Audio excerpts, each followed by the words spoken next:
On January 4th, 1987, a devastating collision between two trains occurred in the small town of Chase, Maryland, on Amtrak's Northeast Corridor. Residents of this small Baltimore suburb were always accustomed to hearing trains flying by at over 100 miles an hour, but none of them could ever imagine such a tragedy would occur here in their own backyards. The Northeast Corridor, built by the Pennsylvania Railroad and currently owned by Amtrak, is known to be one of the busiest main lines in the world. Amtrak trains fly up and down from city to city at speeds of 125 miles an hour. However, the Amtrak trains also have to share the track with slower freight trains, usually traveling between 40 and 60 miles an hour. Slower commuter trains also share these tracks too. Normally, these trains are spaced apart via signals and radios, but it depends on everyone following the operating rules. But on that day, up until 1993, would be the worst train wreck in Amtrak's history.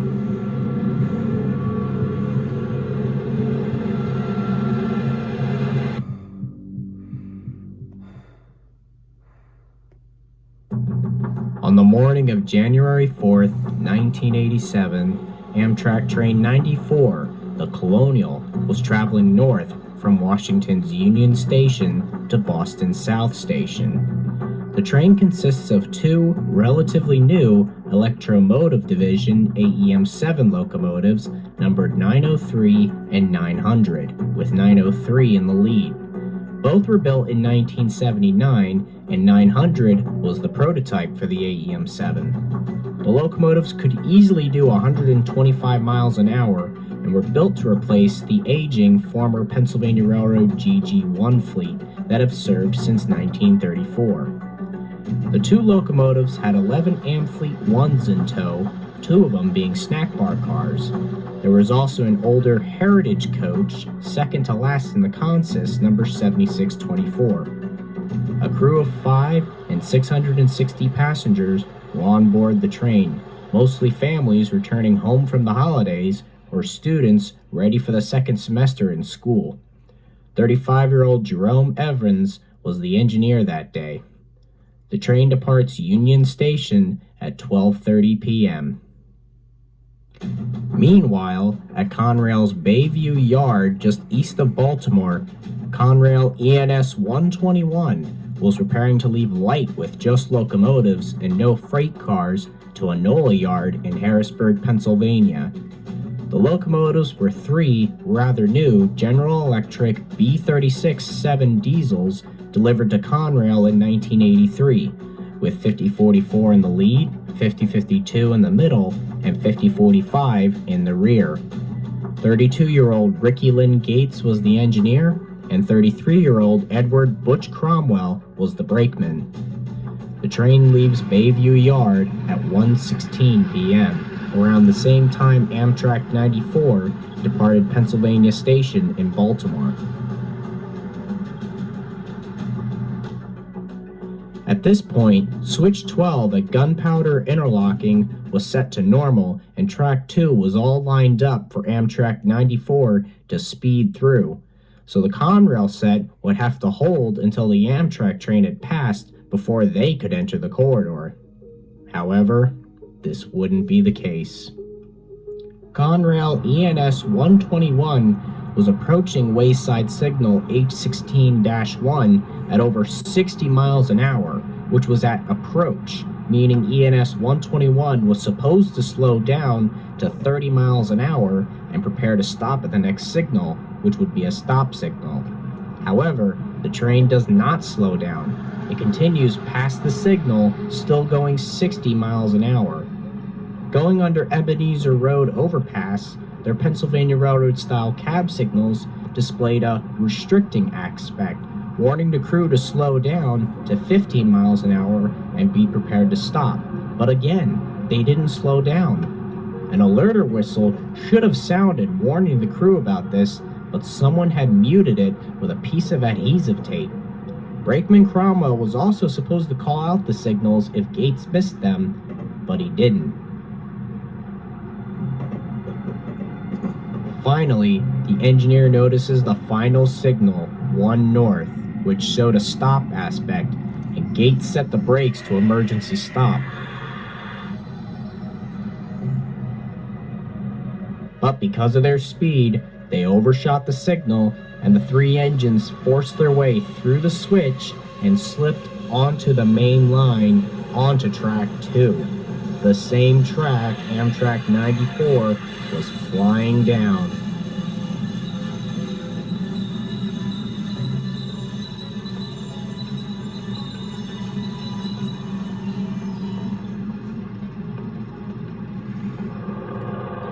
Jerome Evans rounded a blind corner, traveling at over 125 miles an hour, and spots the Conrail locomotive sitting in his path. He immediately hits the emergency brakes, but it was already too late.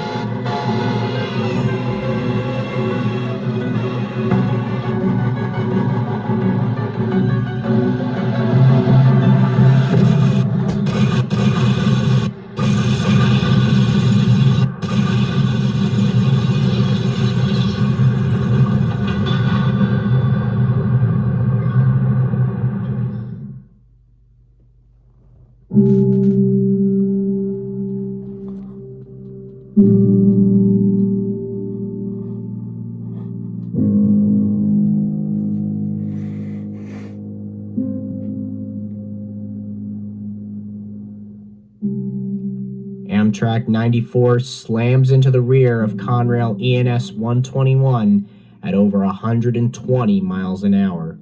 The force of the impact causes the rear Conrail locomotive 5045 to explode when the kinetic energy passed clean through the empty cab and into the prime mover, knocking it off its mounting and imploding it like throwing a hammer into a CRT TV screen. The explosion destroys the front cab of AEM 7903 and tosses the remains and the rear cab to the west side of the tracks, instantly killing the engineer, Jerome Evans. It's been said his decapitated head was found several feet from the impact site.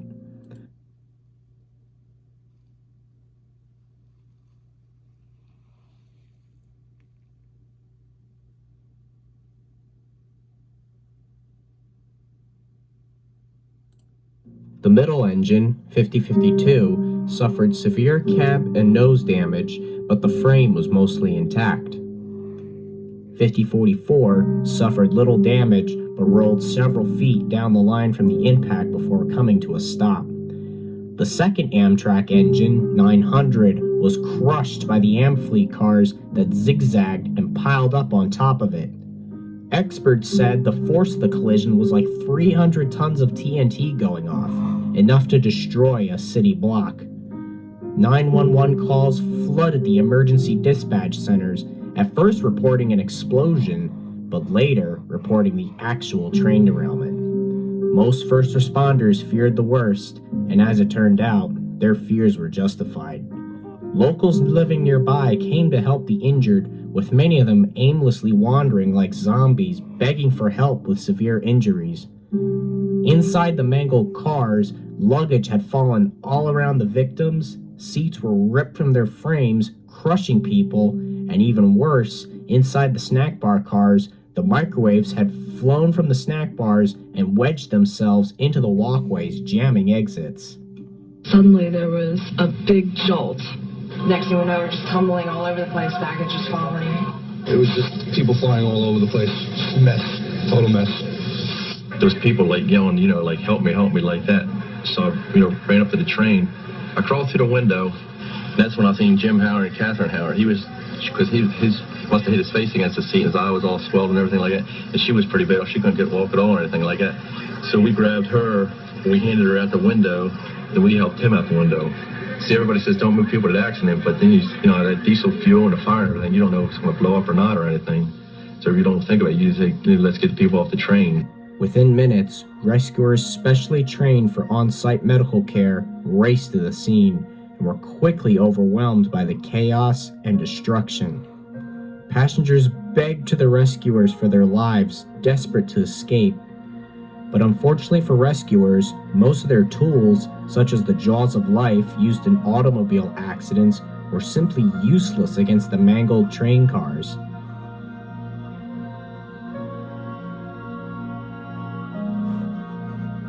They used ladders, airbags, and ropes to help the victims the best they could and transfer equipment left and right.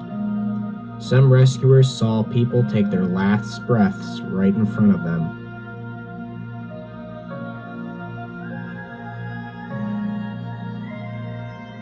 Rescuers worked all afternoon into midnight the next day until the last victims were finally freed. A total of 16 people lost their lives, and 170 were injured, including the Conrail brakeman Edward Cromwell, who suffered a broken leg. Gates, the engineer, was uninjured. What do you remember seeing as far as the wreckage, the people, the injured, and those coming out of the homes around here to help? Yeah, that was it. There was people pouring out of their houses. I was looking at the wreckage immediately. My thoughts was just assisting passengers and whoever I could. Many of them were, they were walking off the train. They seemed dazed or in shock. There were many more injured that were stuck in the trains. They weren't as quite as visible because they were still inside. What was going through your mind at that point?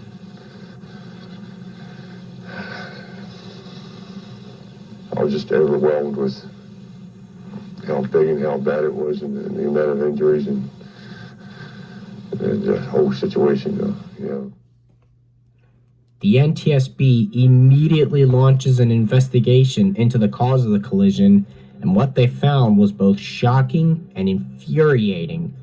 Blood and urine tests showed that Gates and Cromwell were both smoking marijuana, and it was found that they had been passing a joint back and forth in the cab of 5044.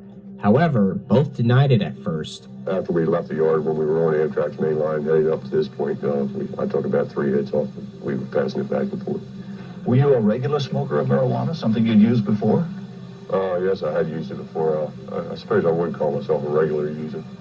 In terms of missing the warning lights, missing the pre-alerts, do you think marijuana had any effect on you? No. People tend to think marijuana has little to no effect on people, as the foreman at Bayview Yard that day stated he didn't notice anything off about Gates and Cromwell. However, it can alter one's sense of time and impair the ability to perform tasks that require concentration, hence why Gates missed several signals warning him not to switch to another set of tracks. Marijuana also produces very little visual signs compared to people who drink alcohol, as an example, so it's often hard to tell if somebody abuses marijuana or not. Gates even claimed he had a medium approach signal, which would indicate he'd have to slow down to about 30 miles an hour and cross over a set of tracks, but tests of the signals indicated that couldn't be true. It was also revealed not only were the Conrail crew speeding, but the Amtrak train was too. The speed limit for freight trains at Gunpowder Interlocking was about 50 miles an hour, and passenger trains at 110 miles an hour. A speed restriction that was in effect at the time of the accident limited passenger trains to 105 miles an hour as well. Conrail ENS 121 was going 60 miles an hour before its emergency brake application, and Amtrak 94 was going 125 miles an hour. However, even if the Amtrak train was not speeding, going at either 105 or 110 miles an hour, it would have made very little difference and would still have no hope of stopping in time when Jerome spotted the Conrail units. Toxicology tests also came back negative in Jerome's body. It was also discovered that the Conrail crew did not do their pre-departure tests before leaving Bayview Yard, and as a result, several errors were found in the lead locomotive 5044. The Pennsylvania Railroad-style cab signals had the approach bulb missing, and the little whistle that would alert the crew that they had passed a signal other than clear was silenced with adhesive tape. The biggest single, technical problem would have been the whistle being taped over. The alert whistle taped over. Right. Gates claimed he didn't know where it was, and he also said he didn't mute the whistle himself. That particular day, I was looking to cut corners. I didn't know where the whistle was located in that particular engine. However, whether that was true or not, it was his job to not only look for it, but to also remedy it and the other issues. To make matters worse, the radio in 5044 was non-functional, so they had to borrow the radio from 5045 and put it in 5044. But the crew stated they had a lot of difficulty hooking it up, so it was mostly non-functional. Interestingly, this same issue was also present in the Amtrak engines, as 903 did not have an operable radio in either end, so the Amtrak crews borrowed one from 900. If that wasn't enough, Gates also apparently had quite the bad driving record, receiving a DUI and other traffic violations sometime before the accident. As a result of the NTSB's findings, Conrail immediately suspended both Gates and Cromwell, but both resigned instead of facing certain termination of employment. Gates was later charged with manslaughter by locomotive, and after pleading guilty, he was sentenced to 100 years in prison. The high sentence was mainly for lying to federal investigators, but he instead served 5 years in a Maryland prison. Because I was the engineer of the Conrail engine 5044, I am ultimately responsible not only for my own negligence, but also for the conduct of Conrail, Amtrak, and Butch Cromwell. I have accepted my responsibility by pleading guilty today. Under Maryland law, a locomotive is considered as a motored vehicle and was one of the first convictions of a locomotive engineer for such a crime in the state of Maryland's history.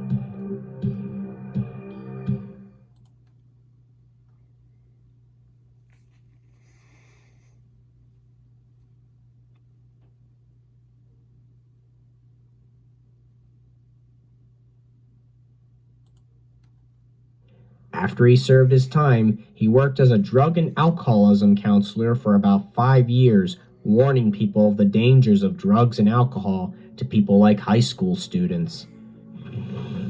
After my guilty plea was entered, I stated my desire to aid those groups interested in making passenger travel safer. That is the reason I am here today. I am not here today to tell this committee what legislation it should recommend, but to relate my experiences in the industry in the hopes that a tragedy of this magnitude will never occur again. As I said on January 16, 1988, I have relived the events of January 4th, 1987 over and over again in my mind, and the pain never goes away. I cannot begin to imagine the pain and the grief I have caused those touched by the accident. I am sorry. I hope my testimony can aid this committee. I believe that random drug and alcohol testing is the appropriate response to an industry-wide problem. My experience has led me to believe that testing based upon reasonable suspicion standard is not effective. I say this because I believe that standard provides little, if any, guidance for those actually in the field. Furthermore, the discretion inherent in this standard means there is little uniformity in its application. Presently, according to a forum post at cstrains.com, he now works as an operating engineer running heavy equipment. He still misses the railroad and still loves trains, and it definitely appears he's quite remorseful for his actions.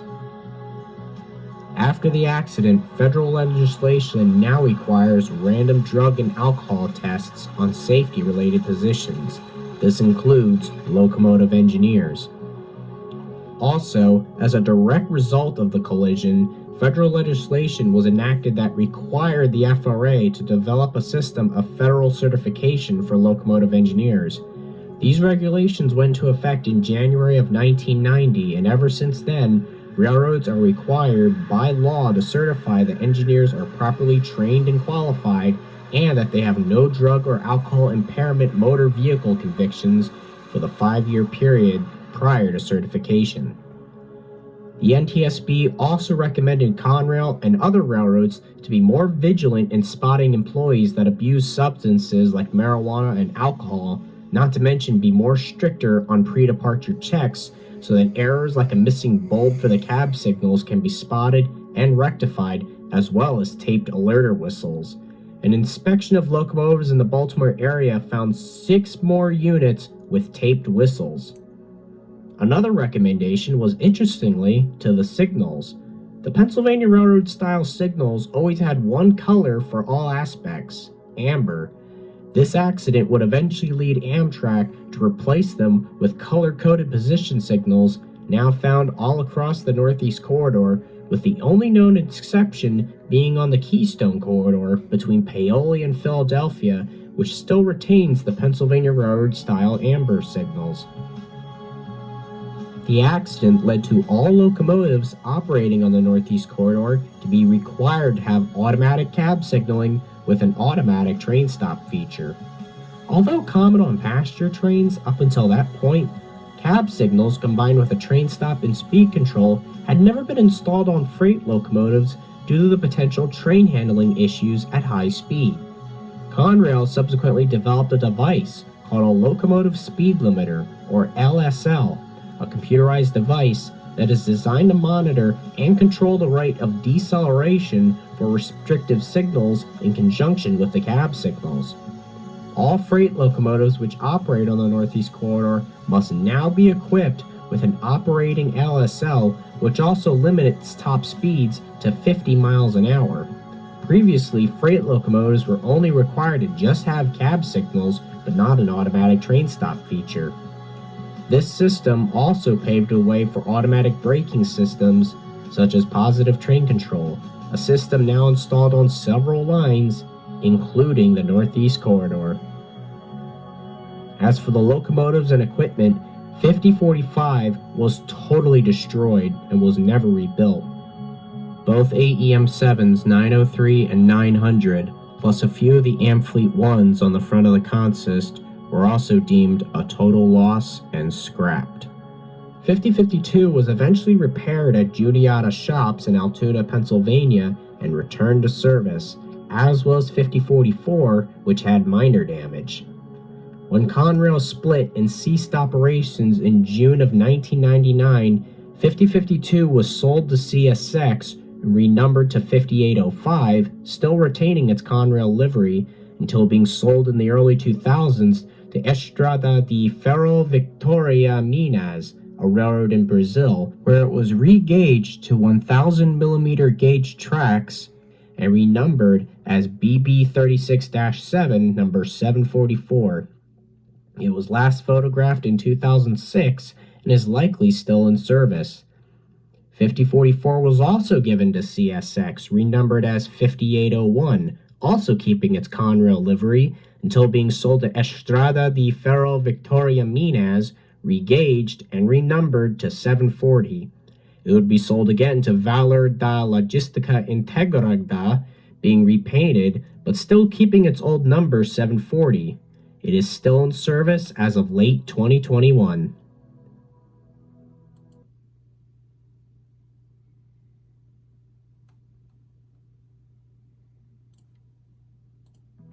Ten years after the accident, the McDonough School of Owings Mills, Maryland, decided to build a 448-seat theater in memory of one of the crash victims, 16-year-old Cerise Millicent Horn, who was on board at the time.